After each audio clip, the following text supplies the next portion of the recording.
Let's dive into the reporting about Bennedict Mathurin Yves Missi, Pacers and Pelicans trade talks with Tom Lewis of Indy Cornrows. So much to discuss. Would the Pacers actually do this? What value makes sense? What's missing from this reporting and what it signals about the Pacers? You get all of it today on the Locked On Pacers podcast.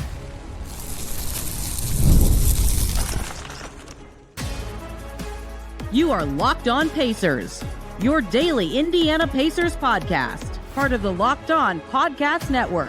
Your team every day. What's up, everybody? Happy Monday. Hope you had a great weekend, and welcome into another edition of the Locked On Pacers podcast, where we, of course, talk about the Indiana Pacers. As always, my name's Tony East. I cover the team for Forbes and Circle City Spin In. Today, much to discuss. The report late last weekend from Jake Fisher in the Steinline connecting the Pacers and Pelicans again, this time via Bennedict Mathurin and Yves Missi, which was interesting and certainly incomplete in that the values of those players seem different to me and the salaries are off. So Tom Lewis from Indy Cornrows and I join forces today to get to the heart of all that. Is the value actually right? What does this signal about the Pacers? Is this a final move or a first move? What else would have to happen to make this make sense? And so much more. Tom was the perfect person for this discussion. I thought we had a lot to get into. And at the end, we talk about what it signals that the Pacers have had multiple successful games recently without a center starting at all. Really fun discussion. Hope you guys enjoy it. Let's just get right to it. It is freezing outside. Thankfully, you can record podcasts indoors. And today, boy, oh boy, is there a lot to get to. Reporting last week, connecting the Pacers and Pelicans for a trade again. The last one went quite well for the Pacers. This one, a little more head-scratching for fans. Ben Mathurin, Yves Missi, we'll get into all that today. We'll talk a little bit about the Pacers' choices in their center rotation of late, and I can't do it alone. Another Indiana resident braving the temperatures of recent days. It's Tom Lewis from Indy Cornrows. Tom, hello. I keep talking to you on days your favorite teams are playing huge games. I'm very sorry. How are you? I'm doing well. Fresh off the first round of snow shoveling, so I'm feeling juiced up and ready to go. You know, after I shoveled, I would not say I was juiced up. I was ready for a long seat and a heated blanket to call it a day. But I do have to get into this. I'd already recorded with Pat Boylan last Thursday before Jake Fisher put out his story reporting a connection between the Pacers and Pelicans. And this has been like hinted at in other reporting circles that I've seen throughout the offseason, but this is the strongest language, certainly, connecting the two parties. And it's I'm just going to read it first. I will mince no words. Quote, an incomplete deal framework that could still make it to the finish line. There have been whispers about various trade constructions that would feature Missi, that's Yves Missi of the New Orleans Pelicans, landing with Indiana, and swingman Bennedict Mathurin heading to New Orleans. We'll read the rest of that later. But Tom, your initial reaction when you read just that and what it could signal about the Pacers and Ben Mathurin? Well, I think like a lot of people, my initial reaction was, what else? You know, it feels like, you know, Ben Mathurin would be more valuable than Yves Missi at this point. Although when you consider all the factors and the timeline of both players, it isn't that far off. I could see, as he said, you know, the framework is there, and so you can see that possibly being an option. And obviously, the Pacers are desperate to fortify that that center position. So it'll be interesting to see what else might come of that. So here is something important for everyone to know. That trade, as is, would be fine for the Pacers. They would take in less money. Yves Missi makes $3.3 million, so no problems there.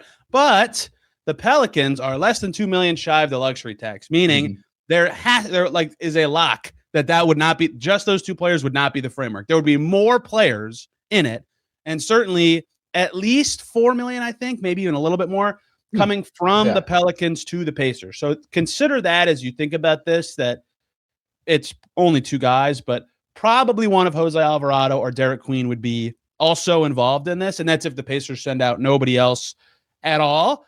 Keep that in mind as you think about the value of this, because Mathurin for Missi straight up, the Pelicans would just not go into the tax to do that. But like you, my initial reaction was, you know, at first I kind of raised my eyebrows, and I had a commenter on YouTube on a recent podcast, like talking about that trade. It was right after Mathurin. I don't know exactly what he did, but like deleted some Instagram posts or something, and everybody, I don't know what the hell's going on with any of that stuff. But they asked about that, and I literally commented, quote, "That is not a trade I think will happen straight up." Right? to me, like you said, I think Ben Mathurin has more value than Yves Missi, who Yves Missi's pretty good. Like, he started a lot for the Pelicans last year. He's been coming off the bench this year behind Kevon Looney, which is telling, to be clear.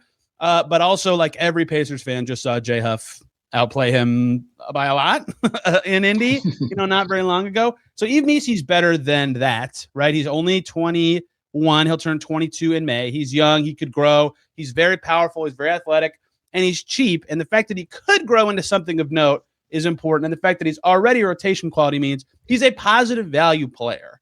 But what is the gap between him and Mathurin? That's kind of the next question. I'll read more of this report in a second, but I'll say this after really thinking about it, and I'll get into more of my thinking on this as we go. I think that Mathurin has more value than that, but there's a lot of downside Mathurin leave for nothing, or they get stuck on the qualifying offer risk that would make me think that Missi is not as far off as people are thinking. I gotta go back just a sec. I like the idea of the Pelicans just throwing in Derek Queen to make it work. Saddiq Bey's right in that range too. I'm like, that wouldn't be so bad, right? He's bad. He's pretty solid. But yeah, I think you're right. We did just see him play, and he, I'll give him a couple plays that were great, but other than that, he looked a lot like what the Pacers have already right now. Yes.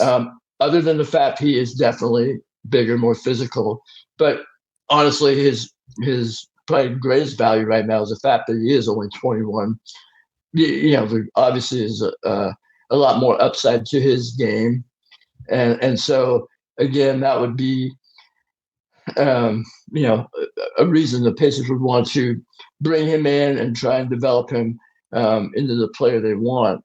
And my whole thing with this center situation is I don't know that he would be the answer right now. And he's not ready to play as well as the Pacers need a center to play once they're all healthy. And I'm talking about just like a 2-year window here, basically, through Siakam, and then we'll see where we're at. So I'll be honest, I could see them trying to trade for him because he is inexpensive, and then maybe adding another veteran big man who's a little more productive. So that is the way I've kind of been looking at it now, because we saw they didn't start a center for the second time in OKC, and to me that just tells me they're struggling to find a way to get an advantage when playing one of the current centers. And it seems like one of those centers rises up and plays well enough on some nights, but the answer is not there. Well, ironically, we will get to that as a topic because I think that's very related to all this. So yeah, I agree with you, and I had this point coming for later, but you just said it, which is a good time to talk about it. This trade framework that we know, or that has been reported as a possibility or whatever, would not be the end. They cannot trade Mathurin for Missi and be like, great, we're set, et cetera. They would still have to do something else in the future.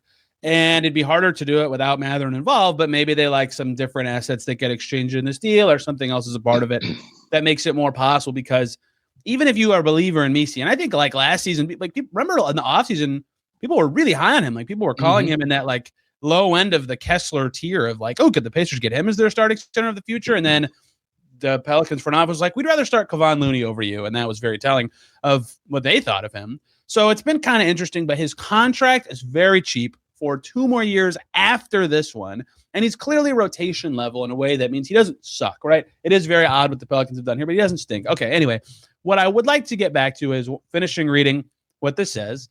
Jake reports, the Pelicans hold interest in Mathurin, although I've been told that Indiana is holding out for a greater return for the microwave scorer than merely Missi. Agreed, as we both have already said they should be doing that. Then he says, as we've covered here, Indiana has widely been searching for avenues to turn Mathurin into a starting caliber center to slot alongside Tyrese Haliburton next season in hopes of helping restore the Pacers to championship contention in 2026-27. So we and the reporting agree with the Pacers in that Missi might be good, Mathurin is more valuable, and this would not be the end of their center choices, right? They would need more stuff from the Pelicans, but if you're the Pelicans, you have Zion and Jordan Poole and DeJounte Murray and Trey Murphy. I'm very interested in what they want out of Ben Mathurin and what they hope this could be. And so I'd be curious what that direction they think the asset should go. What I would more think if I would expand this trade as the Pacers is like, if I throw in Isaiah Jackson and some other small salary, is there a way that Herb Jones is involved in this? Then you'd be more willing to think of the assets a little differently. But short of getting one of the rotation quality guys for the Pelicans, this is just kind of an odd one to me that feels like a half measure that doesn't actually solve any of their problems, even if, as I'll get to in a second, I don't think the value, I want to get more into that, is as crazy as people think. Yeah, I agree from the Pelican side, and even it seems like this is one of the rare rumors where both sides of Twitter or Blue Sky are like, why would we do that? Which is actually, by the way, usually a good sign. Yeah, right. So yeah, could there be a third team or a multi-team deal involved in that, and maybe Mathurin would go somewhere else? But again, like you mentioned, the idea of expanding the trade from the Pacers side really makes sense. Yes, especially I mean, if you can add Isaiah Jackson and his salary to, again, you're not happy with any of the centers right now, or at least by the way you're acting with them, then moving that would also clear more room to do, like we're saying, maybe get the future and the present day center options available and on the roster. Everybody, quick break so we can talk about FanDuel. It's the last call for football on FanDuel. One final Sunday, one last kickoff. The final chance to get in on the action before the NFL season officially comes to a close. This is Super Bowl 60, and FanDuel is making sure you're right in the middle of it with a special offer just in time for the biggest game of the year. Whether you're back in the favorite, riding with the underdog, or building one last same game parlay, this is the game that everybody's been waiting for. It's where the predictions turn into plays and stats turn into storylines, and every snap feels bigger. It's the perfect way to cap off the season and make the Super Bowl even more exciting. From the kickoff to the final whistle, if you're a new customer, just bet $5 and get $200 in bonus bets if you win. Make it count, because after the Super Bowl, the season is over. Last call for football on FanDuel, an official sportsbook partner of Super Bowl 60. Visit FanDuel.com to get started. Okay, I have to run through this again because I don't think people realize something about Ben Mathurin. First of all, this season was about establishing his value to the Pacers and the rest of the league, and he played 6 healthy quarters, 7. And to be clear, those healthy quarters were spectacular. I mean, he was unbelievable. And he's been hurt a lot the rest of the way. Yeah. So it's kind of hard to gain anything of like significance from this. Is his career low field goal percentage? Does that actually matter? But he's scoring a lot of points. He's doing other things well. Does that actually matter? Who knows what the injuries have actually meant for him? Tom, I don't know if you listened when I ran through this exercise. I think you did. You shared it. There has not ever been of a guy traded in the new reality of the CBA. There has not been a guy traded in the last year of his rookie scale deal for a first-round pick at all. They've been dealt in sort of different ways for different values of things. But this is a rare situation where if a team is willing to move on from somebody who's actually halfway decent in the situation, there's usually a reason for that. And the other thing I didn't really get into when I talked about that is the team receiving them, sure, they get 25 games of evaluating them before the offseason, but they then have to pay them a fair salary. And half of the reason they have good value is they're presently on a rookie scale deal. A reminder of those trades: Quentin Grimes to the Mavs for Caleb Martin in a second, Davion Mitchell for PJ Tucker, a second rounder in cash, Kyra Lewis to the Pacers for literally nothing, Precious Achiuwa was traded in a trade that got the Knicks OG Anunoby. That is something I think the Pacers would at least think about. And what people have talked about is Mathurin for a really good center. Malachi Flynn got traded twice that season in some sort of upgrading moves for his previous team, but for nothing of note. Rui Hachimura, who's good and still good, got traded for Kendrick Nunn and 3 second-rounders. Matisse Thybulle, who had already made 2 all-defense teams, got traded as a part of a 4-team package for Josh Hart. He went for Jalen McDaniels in 2 seconds. And Darius Bazley was salary dumped for Dario Saric. If you get to this spot with a player and you're willing to move them, it's very hard to get a first, because if they're good enough that you'd get awesome value, you wouldn't be moving them. And Bennedict Mathurin is probably that good, but there's the same fit and salary structure questions. And I'm not even saying that the Pacers should trade him away because he doesn't fit their salary structure. He's a good player, but if there's more value to their team than what they think he'll provide, they should explore it. And history says exploring it does not net crazy high value. Does Yves Missi have first-round value? Probably not. He got picked with a first-round pick last year. He's a decent player. He's on a good contract. but he's probably like a really good second, maybe 2 seconds, 3 seconds in that range. I don't know that these values are that far off, but clearly Mathurin has the higher ceiling. And that is why it would be, I think he would have more trade value, or at least more consideration of value to other teams. And he plays a more important position on the wing. So I think that all matters and is part of this. But I have to maintain to people who didn't listen to that episode that I don't know that Ben Mathurin's trade value is so much higher than people keep saying it is, but I do think it's higher than Yves Missi, if that all makes sense.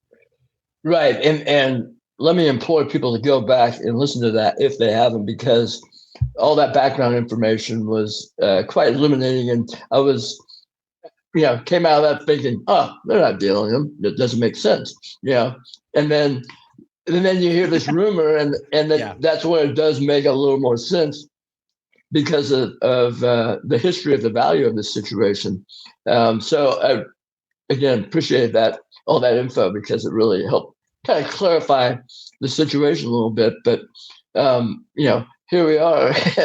and I also think maybe one factor in this and in those other situations as well is that, how much agitation is there from the Mathurin side of things to think, I need to be somewhere else, or I want to get paid more.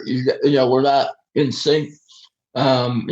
Almost similar to the Miles Turner situation, where, if there's communication and understanding about, the baseline of the situation, maybe they have come to that point where it's like, I want to be moved. So those are always the things, you never know how much and communication and how deep that communication is, as far as telling everything from both sides that is going on. But that's always could be a factor in here. And kind of with like Buddy Hield's situation, right? Yes. Where, okay, we're going to treat this player as well as we can, considering the circumstance. And I think, too, that Missi's contract being cheap really matters, because the Pacers are probably about to add a draft pick that makes a lot of money. And if they get a good center, they'll have to pay that player a lot of money. So that's obviously a factor that they would be happy about as well. And to what you just said, I have wondered since the summer what Mathurin thinks about how being on the Pacers now impacts what he wants and his future earnings. We heard Rick Carlisle say very clearly that starting matters to him, right? He didn't, I don't remember his exact sentence, but it was basically that out loud. And we've kind of known that, but now we really know that. And so if starting matters to him, and as with every human being alive in any job, maximizing his earnings is important to him, is this the team that he would really want to be on beyond this season? And so there was a thought going into this year, thinking back to like Josh Giddey. Josh Giddey got traded to the Bulls, who really prioritized him, and he played well, and he got 9 figures, a huge contract. So Mathurin's going into a year where it's like, oh, I'm going to start. I'm going to have a huge role. Maybe he was psyched about that. But the way the season has gone so far, does that really make him think that starting or a big contract is coming his way next year? Well, if he returns from injury and looks awesome, yes, that is certainly possible. But it's now going to be almost 50 games where their opinion probably hasn't changed, unless those 6 quarters were so persuasive to them. I wouldn't think that it has been. So as he has to think about his future too. And I don't want to speculate on that. He's never actually said anything about that. But I'm just imagining, given how literally every athlete forever has thought, and things we have heard on the record about Ben Mathurin, what he might want, how that might play into all this as well. I'm not even saying that increases the chances he gets traded. Again, I still probably think the most likely thing is Mathurin is on the team after the trade deadline, but I don't know that I have the odds higher than like just above 50%. But I see all the reasons they would do it, and Mathurin's own desires might, I don't know that he would ever verbalize anything, but it at least would be a factor. Yeah, I would think so. And, again, it's if they're looking out for him and he's trying to, at least get somewhere where he can have a bigger impact.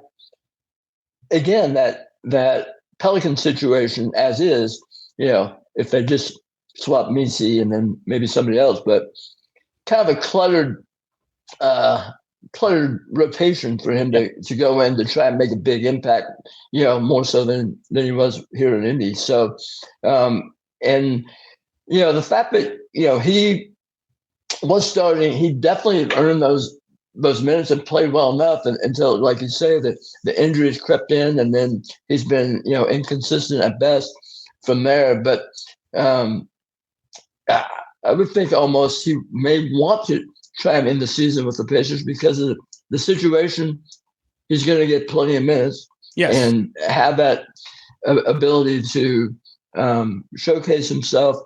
And it might be the best situation for him to go into the summer in that situation, but that might not be the best for the Pacers.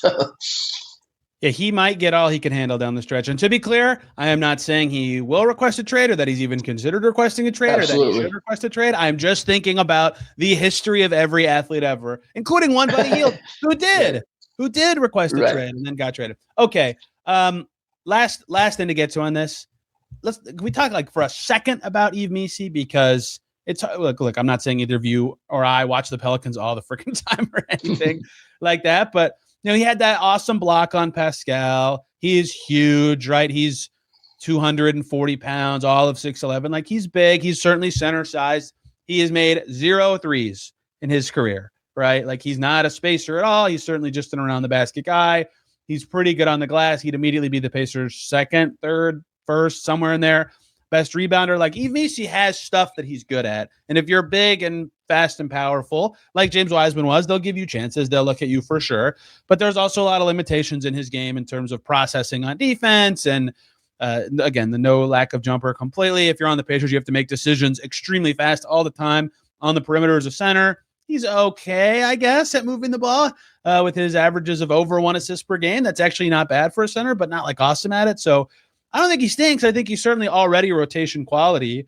Who would he kick out of the rotation? Probably everybody but Huff, I would say. If Jackson's still on the team, that'd be at least a discussion. But I think Yves Missi is something interesting and could grow into more. Certainly with his finishing around the basket and size, you wonder what he could be as kind of a mobile defender. But I don't know that he's finished enough products to really say what his true impact would be on a new team. Yeah, I'm envisioning a great Pacers initial introduction PR campaign. Yves Missi, he's something. and he's something. Cameroonian relationship with Pascal Siakam, certainly. Yeah, there you go. They talked about that post game, actually. Yeah, but like you say, he has some, skills or attributes being so big that Pacers don't have right now. I think you mentioned Wiseman, who I feel like at this point might be a very good comp. Other than he's Missi, I don't feel like is considering shooting threes, and I know it's kind of funny looking at all these different center prospects or potential guys who Pacers may be able to go after. There's always oh, they don't shoot any threes, or they don't rebound. There's always one little issue, but I do think from a defensive standpoint, I think he would be very helpful and somebody that could develop. I feel like the Pacers have that once they're healthy, and they have that defensive philosophy where having that a big guy around the rim that they could rely on would be helpful, and that's where I think he could make the most impact initially. But again, is that enough? And I don't think it is. But is that enough for the next 2 years when you're like, okay, once Tyrese comes out of the year-long absence and gets his game going, hopefully by the end of next year, and then the next year, and they're fully loaded again. Is he going to be the guy that is going to help them get over the edge? 100%. And that's why whatever the gap in value is, they need to get something that they can either, one, would help them in some way as a player, two, would help them as a salary they could move somewhere else, or three, would give them a small asset that they could have be a part of their actual center trade that they need to make. Their contracts certainly line up to suggest what their timeline and window is. Can Missi be good by the end of that? TBD. I'm not, to be clear, I know you don't think this, but I'm not saying him and Wiseman are similar players. I'm saying in terms of the general framework of large person who's kind of fast and very powerful, they have that kind of outlines of their game. And the Pacers kept trying Wiseman a lot, and he had some good moments and bad moments for them. One more break, everybody. We got to talk about Game Time. There's nothing like being in an NBA arena. The crowd, the energy, the moment. Getting tickets, though, that part hasn't always been so simple. That's why Game Time has become the go-to app for scoring tickets fast without the hassle. It puts the advantage back where it belongs, with the fans. Pulled up the Game Time app. You can pick an NBA game coming up. Tickets will be locked in within minutes. You can see the all-in price up front with no surprise fees at checkout. You can see the view from your seat before buying. Their zone deals will stand out. You just choose your section. They'll pick the seats, and you save. Great last-minute options, especially in the NBA market. With solid prices, everything feels quick, intuitive, and stress-free from start to finish. So take the guesswork out of buying NBA tickets with Game Time. Download the Game Time app, create an account, use the code LOCKEDON for $20 off your first purchase. That's LOCKEDON for $20 off. Download the Game Time app today. And remember, it's gametime.co, not .com. The last thing I wanted to get to is totally related to this because it just happened, and I touched on it after the Thunder game. This is not related to the Mathurin Missi talks in particular, but this is the second time now in a week and a half, I forget when the Heat game was, that the Pacers started a game against a perimeter-based but good center in Chet Holmgren and Bam Adebayo and said we should start nobody at the 5 and went with a Siakam Furphy front court and played Jay Huff for all of 2 minutes against the Thunder. He played a little more against the Heat. And they got good center play from others in those games. Potter was very good against OKC. For example, Tony Bradley has chipped in along the way here and there in these games. That's all great. But what does this say to you? Because to me, it is their confidence in their centers in these kind of situations is not very high. And that is certainly telling of not even getting their center of the future, their starter right now, but just any rotation quality big as they search for answers in that kind of committee approach. Yeah, obviously the confidence isn't there. And like I think I said earlier, it just tells me they're game planning, and the best way they see to gain an advantage in that game plan is not to play any of those guys. It's okay. Furphy, fortunately, has come on to where he can defend a range of players. And then Walker's playing well enough. He's got decent size to be able to guard different guys, and so they're a little more malleable with all those guys and their ability to guard further out and then deal with whatever's left at the rim. Unfortunately, like you said, Holmgren does float around more at the perimeter and isn't a guy that is trying to bury in the post. So that worked out well. We'll see. It could be similar situation in Atlanta. We'll see if that continues. But Okongwu is a little bit more of an interior player, even though he'll shoot three. But so it'd be interesting to see if that was just that.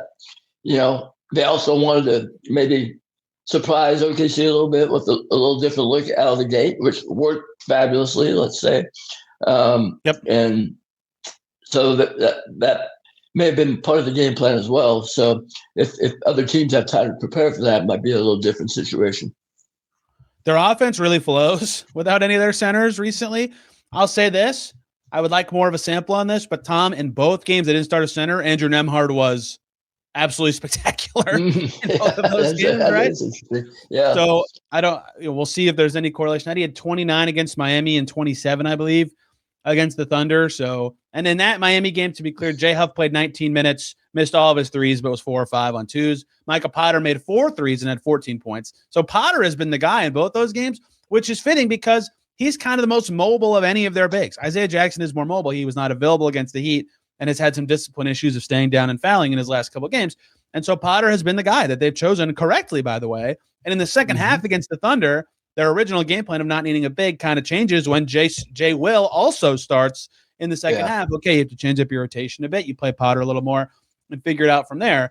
So it is certainly telling that their by committee approach is really, this is what my take is at least, it's really matchup based right now. And I don't think it's not a bad thing to have options against lots of matchups, but you don't want to be a matchup based team if you're really good, right? You want your best players to be able to play basically against anybody. So it's not a bad thing that they're figuring out when Huff is good, when Jackson's good, when Bradley is good, when Potter is good, and when the right games are to deploy those players in certain ways. But it also is telling that they have to just decide on the fly. Like, how many teams have won anything of note changing their rotation this often. I'm not even saying that the Pacers shouldn't be this particular season, but I think they're searching for answers where they don't have to do this as often as they have.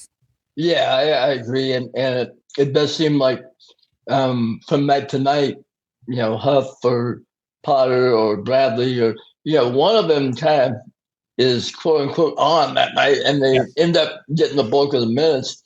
But I mean, I was been saying this. I feel like Carlisle and that staff, they've been coaching there this year. I agree. Trying to figure out how to just compete in these games a lot of nights with varying availability and all of that. And that, I think it's overlooked a lot. But one other thing on Potter, of the many, just fun, joyous elements of that win in OKC, when he finally hit that big three, with 3 minutes left, I thought to myself, that has to be the most fun he's ever had playing basketball in his life. Yeah. He's in the NBA. He hits a key shot as his team's playing the defending champs. And it's like, I don't think he would have thought that could have happened, back in July. For a guy in his first standard contract ever right now to be able to be a key in a couple wins, including against the defending champs, and 2 summers ago, like Team USA is dapping you up as you're doing this pre-Olympic tour and you're making big shots for the red, white, and blue. Yeah, he's had some very high-profile, memorable moments for a very on the fringe of the NBA level. He has been, he's had certainly some down games of late, but he's been pretty solid for them as just pulled him out of the G League level center. So impressive work. Yeah. And I agree, by the way, I agree about the coaching staff. I know the record does not show it, but we all know why they haven't won a lot of games, right? I think everybody thought they'd be a little better than this, certainly even with this volume of injuries, but I agree with you that they're doing all they can with the hand they've been dealt, and sometimes you just shrug and deal with the hand, but the next hand is, Tom, the trade deadline, which is a week and a half away. I can't believe rapidly it. Approaching. Unbelievable. Will the Pacers and Pelicans do something again? I will remind everybody, the last time these 2 teams traded, I think the Pacers are, let's say, pretty happy with how that one went. Absolutely. Golly, what a hilarious! Middle of the finals, like out of nowhere, no one covers it at all because it's in the middle of the finals, and it is just an absolute 500-foot home run for the Pacers. It could be franchise altering. Well, imagine what this season would be right now without it. No, there's no doubt. I've never watched so much Kansas and BYU hoops in my life. So it was. I don't think people remember this. Some people do. It was top 4 protected, the pick they had sent out. If they were fighting top 4 protection right now, which is the lottery, Pascal Siakam, you wouldn't even know where he is. He'd be anywhere else but Indiana. Calf strain. Calf strain, illness, great toe soreness. You wouldn't even. You would not see him at all. Tom, this was great. Good luck to your Seahawks later. I hope people thank you. Need it. Are happy for you. Where can people find you? The things you write and say about the Pacers. Oh, thanks, Tony. I have a Substack at IndyCornrows.com and on Twitter and Blue Sky at Indy Cornrows as well. So other than that, we'll see you at the Fieldhouse. That's right. We'll finally be back this week. Some home games for the Pacers. They play tomorrow, so we'll be talking Pacers-Hawks tomorrow. And we'll, of course, be keeping up with all the trade topics du jour coming up because, again, when there's 10 days to go, these things heat up. Thank you, everybody, so much for listening. We'll see you very soon.